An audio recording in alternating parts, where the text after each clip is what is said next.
Hey, today we are back on the Zephyr. Surprise, surprise. We almost got these shocks installed. I'm going to do a little time lapse of that, and then we're going to get under the car because I've had enough of under the back of this car. We're going to get under the front. We're going to do some chassis structure, and who knows what else. I'm going to try to keep it a little more lighthearted, upbeat, and we're going to enjoy ourselves.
That was quite the adventure, but shocks are installed, nothing's rubbing. I moved the hole back just a little bit.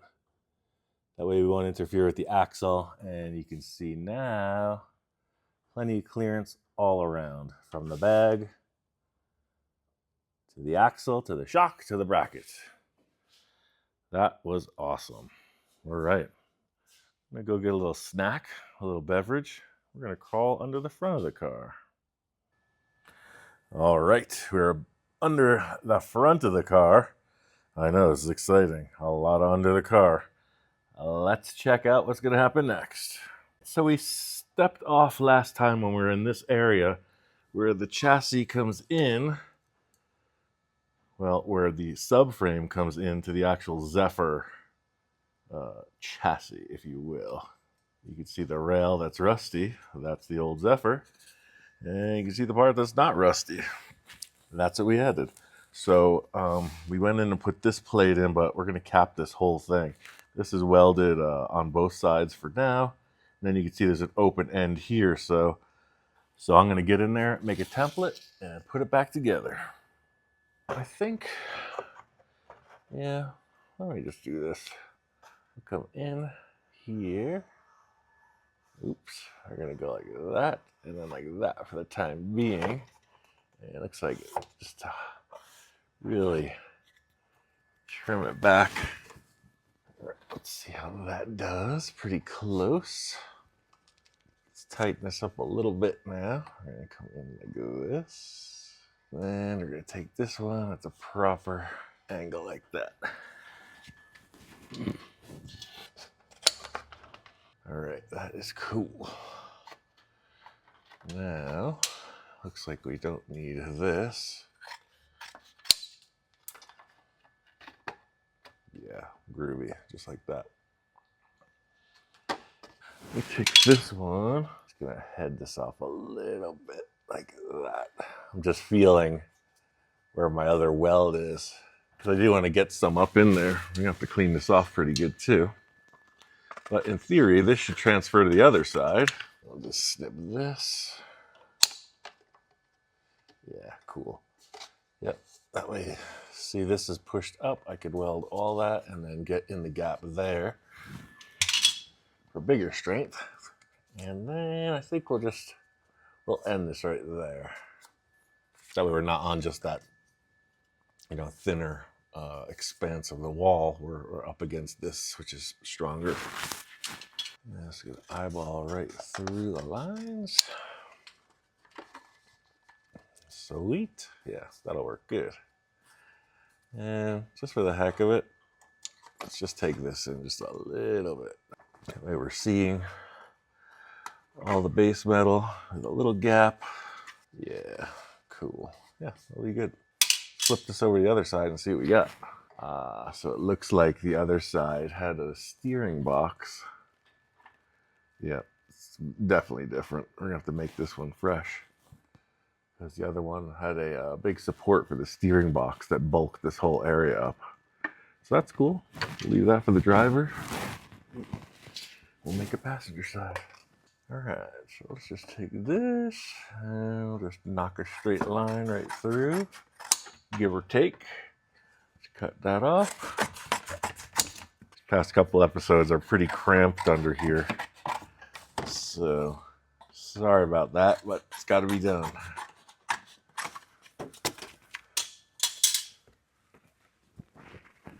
I'll switch to this side and try not to hit the camera too much. Hopefully we're still seeing this. Yeah, now we're coming in. It's like I'm working upside down and blind. Trying to look at the camera. Trying to look at what I'm filming. Trying to look at what I'm working on. It's a trip. Okay, so that's kind of in here. And then that goes to here. All right, so we got those two bottom plates right here. And like I do so many times, I might trim the steel laying right here, but that looks pretty close. All right, you don't need to see this, but I'm gonna get the wire wheel and clean all that business up. And we're gonna go to the table and cut two of these. Well, one of each. We got two templates, and nothing has a straight edge on it. So I'm just gonna try to maximize this here. Well, this one has a pretty straight edge. Yeah, look at that. Always trying to save material. So, yep. I'm gonna go hiya, hiya, such and such, walla walla, rama lama, ding dong. All right, let's not forget B.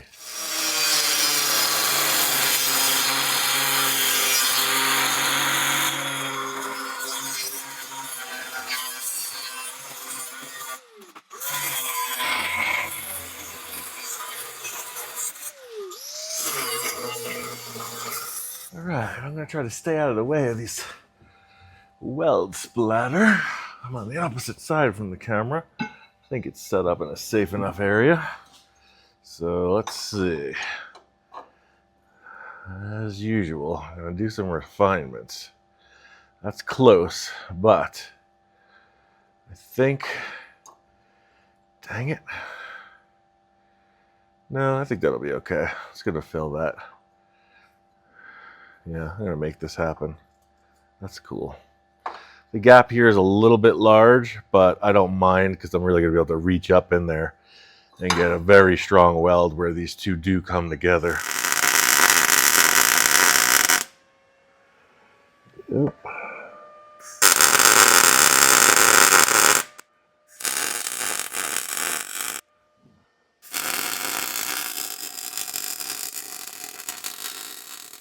Head across here. All right, this is probably gonna have to be done in multiple passes, but let's try it.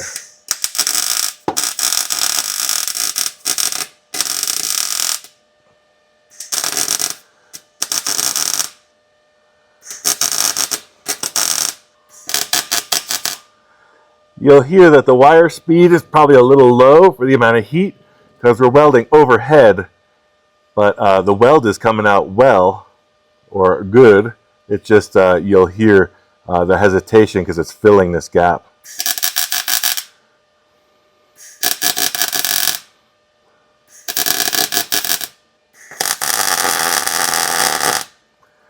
Nice.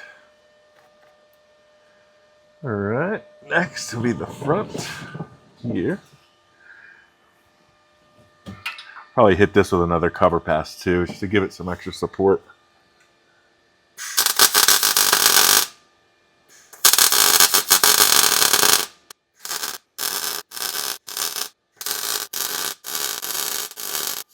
Yeah, looks cool. And what the heck, since we're under here, it's gonna take this, put one more pass right over.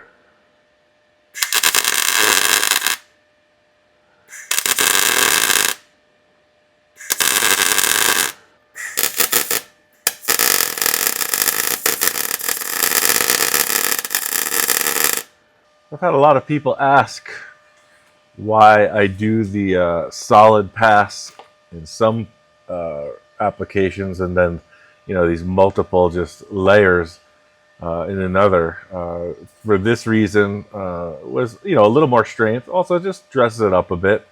It's going to get sanded and finished, but with the single pass, sometimes you don't get, if you're just doing a straight through pull, you'll get a different looking bead. So that is definitely staying put onto the other side. All right, let's see how we're doing with this. That one is just about the same. It's a little bit different, but I'm going to just weld this in. I like it.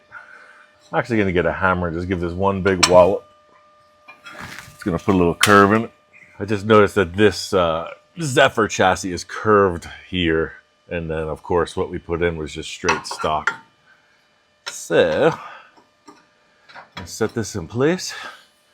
Just give that a mighty lump. Wow. Easier said than done. I'm going to go hit this over on the vise. That was loud, and I got a face full of dirt.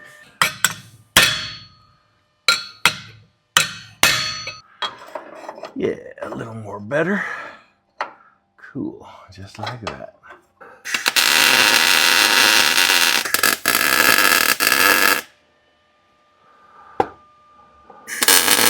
I'm actually gonna put a clamp on that because I got the curve, but now the whole thing is rotating. Jamie and I had another discussion this morning about how we really are just committed to showing exactly what it takes instead of glossing it over or just doing some kind of a cosmetic build.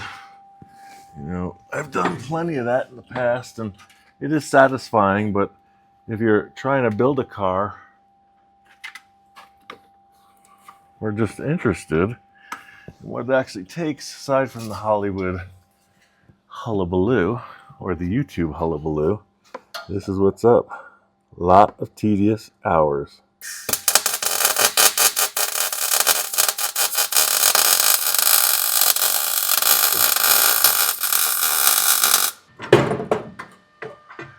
And constant revisions.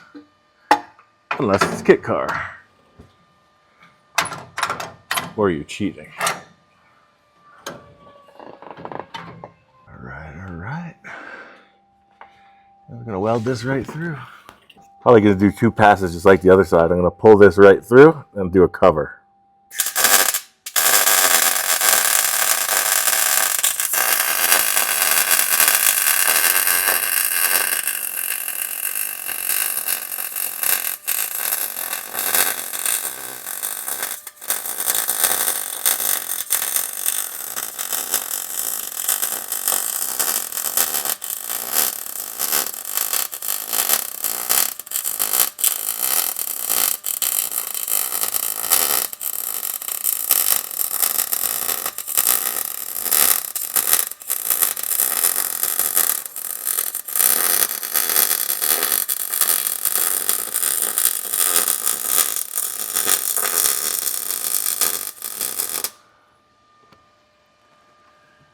Man, let me tell you, having glasses is a real tough game.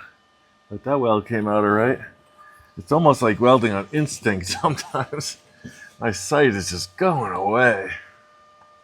What a bummer.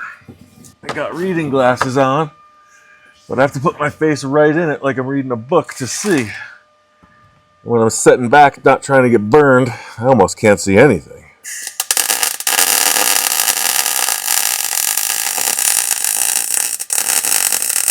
Now that gap is open, I'm just going to pull this in a different way. I'm going to set it. I start to hit the gap.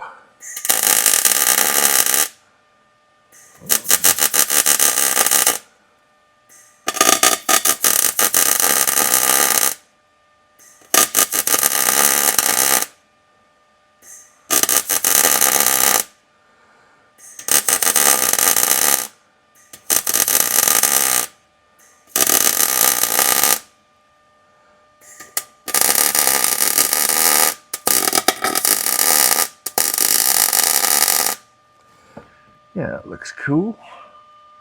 Get this clamp out the way. All right, let's come up on this side.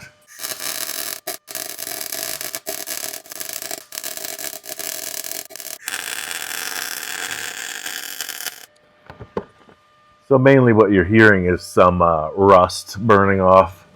I got this welder set pretty darn hot, so it's actually just burning through whatever oxide is still there. Iron oxide. Yeah.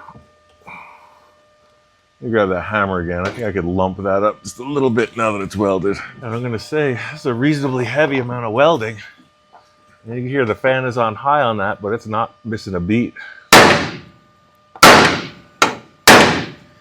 Its duty cycle and its overload protection would just shut it down.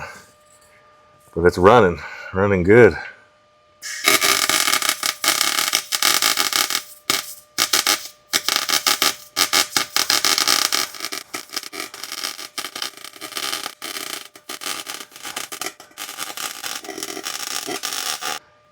Heck yeah.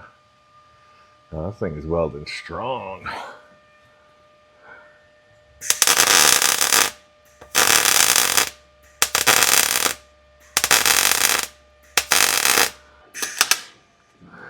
Now, when you're welding, of course, you don't need a light to see what you're doing. This is purely for the camera.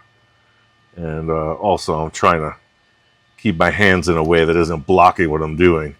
That's probably not the optimal like welding position, but just trying to show what's happening. Ooh.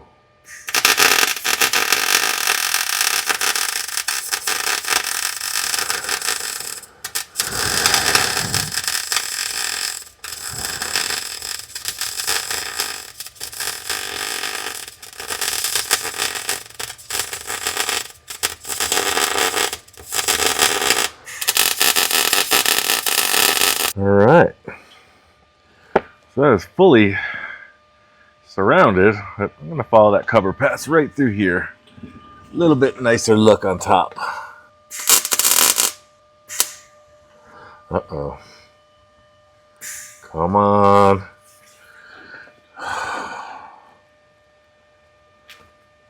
I know this. I know this from the other welder. There it is. When the tip starts to get really hot, it tends to bind a little bit. I'm gonna have to keep the nozzle back just a touch. See, I was really pushing into the weld, and this copper electrode on the end, the tip, just gets very hot. So let's try again.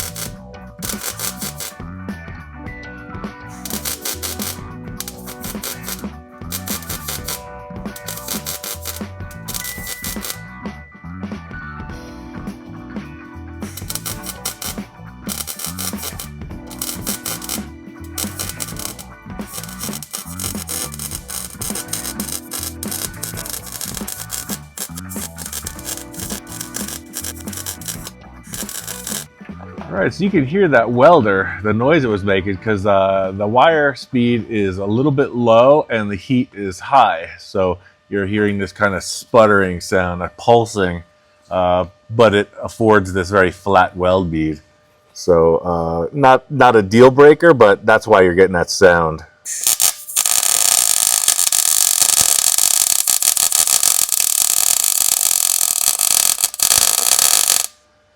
See, once I step right back into something else, it sounds like it should, especially here.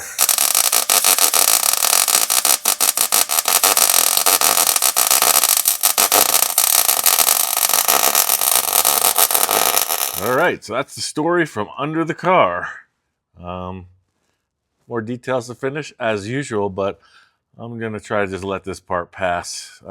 We got the exhaust manifolds. Not sure how much you can see down here, but yeah, so we got these plates welded in both sides. Still some patchwork in the floors, but we're going to do all that from on top next time. See you then.